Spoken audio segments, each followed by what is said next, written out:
Arts and science, engineering, physiotherapy, pharmacy, MBA and MCA admission நடைபெறுகிறது. ரத்னம் group of institutions. கால் 8444848909. உச்சநீதிமன்றத்தின் புதிய தலைமை நீதிபதியாக PR கவாய் பொறுப்பேற்கிறார். பதவியேற்பு நிகழ்வு நடைபெற்று வருகிறது. அந்த காட்சிகளை பார்க்கலாம். न्यायालय का मुख्य न्यायमूर्ति नियुक्त हुआ हूँ. सत्यनिष्ठा से प्रतिज्ञा करता हूँ. सत्यनिष्ठा से प्रतिज्ञा करता हूँ कि मैं विधि द्वारा स्थापित भारत के संविधान के प्रति मैं विधि द्वारा स्थापित भारत के संविधान के प्रति सच्ची श्रद्धा और निष्ठा रखूंगा. सच्ची श्रद्धा और निष्ठा रखूंगा. मैं भारत की प्रभुता और अखंडता अक्षुण्ण रखूंगा. मैं भारत की प्रभुता और अखंडता अक्षुण्ण रखूंगा. तथा मैं सम्यक प्रकार से और श्रद्धापूर्वक तथा अपनी पूरी योग्यता, ज्ञान और विवेक से तथा मैं सम्यक प्रकार से और श्रद्धापूर्वक तथा अपनी पूरी योग्यता, ज्ञान और विवेक से अपने पद के कर्तव्यों का भय या पक्षपात, अनुराग या देश के बिना पालन करूंगा. भय या पक्षपात, अनुराग या देश के बिना पालन करूंगा.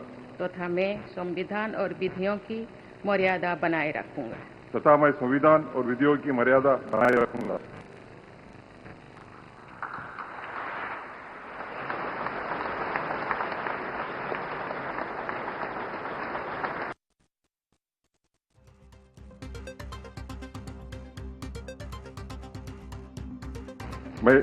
मैं विधि द्वारा स्थापित भारत के संविधान के प्रति सच्ची श्रद्धा और निष्ठा रखूंगा. सच्ची श्रद्धा और निष्ठा रखूंगा.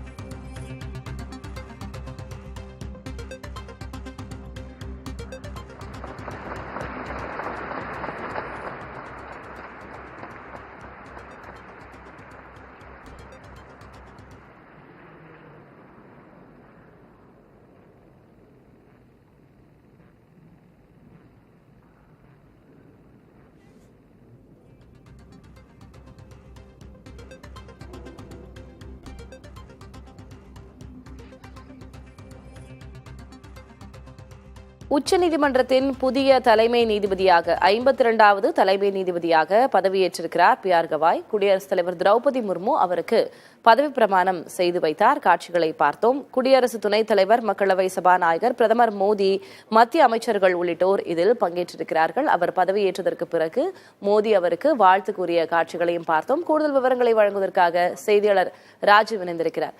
ராஜு, 52வது தலைமை நீதிபதியாக PR கவாய் பொறுப்பேற்றிருக்கிறார்.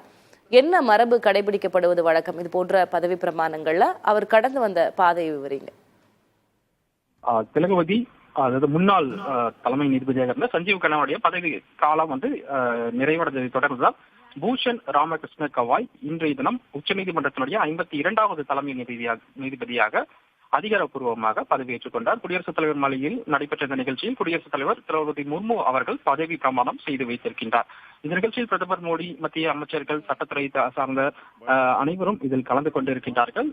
PR கவாய் பொறுத்தவரை 1960ஆம் ஆண்டு நவம்பர் 24ஆம் தேதி மகாராஷ்டிரா மாநிலத்தில் அவர் பிறந்தார். அதே போல 1985ஆம் ஆண்டு மும்பை உயர் நீதிமன்றத்தினுடைய வழக்கறிஞர் பணியை தொடங்கினார். அப்போதுதான் அவருடைய வழக்கறிஞர் பணியானது இந்த துறையில் தொடங்கப்பட்டிருந்தது.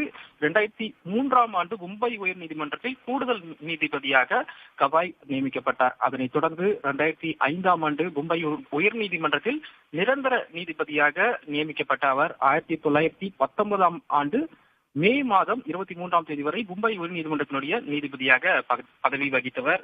அதனைத் தொடர்ந்து 2019ஆம் ஆண்டு உச்சநீதிமன்ற நீதிபதியாக நியமிக்கப்பட்டார். முதலாக உச்சநீதிமன்றத்தினுடைய நீதிபதியாக 2019ஆம் ஆண்டு அவர் நியமிக்கப்பட்டிருந்தார்.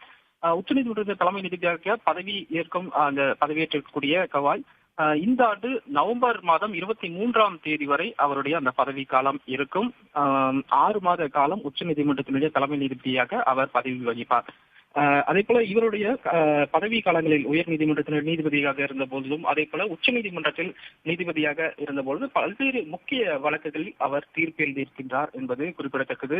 குறிப்பாக முன்னாள் பிரதமர் ராஜீவ் காந்தி கொலை வழக்கில் ஆயுள் தண்டனை பெற்று வந்த நளினி, முருகன், சாந்தன், ராபர்ட் பயாஸ், ஜெயக்குமார், ரவிச்சந்திரன் ஆகிய 6 பேர் விடுதலை செய்து அந்த தீர்ப்பை கவாய் எழுதியிருந்தார். அதே போல பண மதிப்பிழப்பு வழக்கு, நாடு முழுவதும் பல்வேறு இந்த சர்ச்சைகளை கிளப்பிய பண மதிப்பிழப்பு வழக்கிலும் அவர் தீர்ப்பெழுதியிருக்கின்றார். அதே போல ஜம்மு காஷ்மீருடைய சிறப்பு அந்தஸ்தை வழங்கும் 370 பிரிவு ரத்து செய்யப்பட்டதை எதிர்த்து தொடரப்பட்ட அந்த வழக்குகளில் இவர்தான் அவர் தீர்ப்பு எழுதியிருந்தார் என்பதும் குறிப்பிடத்தக்கது. அதே போல தேர்தல் நிதி பத்திரம் தொடர்பான வழக்கு, புல்டோசரை கொண்டு வீடுகள் இடித்தது தொடர்பான வழக்கு, அதே போல SC ST சமுதாயத்திற்குள்ளான உள்வகைப்படுத்துதல் தொடர்பான அந்த இடஒதுக்கீடு வழக்குகள் தொடர்பாகவும் இவர் அந்த தீர்ப்பில் வந்து இடம்பெற்றிருந்தார். அதே போல நீதித்துறை குறித்து அவதூறு கருத்து தெரிவித்ததாக மூத்த வழக்கறிஞர் பிரசாந்த் பூஷனுக்கு எதிரான அவமதிப்பு வழக்கில் ₹1 அபராதம் விதித்த அந்த தீர்ப்பையும் வந்துட்டு எழுதியிருந்த அமர்வில் இவர் இடம்பெற்றிருந்தார். மட்டுமல்லாமல் காங்கிரஸ் மூத்த தலைவர் ராகுல் காந்திக்கு எதிரான இந்த கிரிமினல் அவதூறு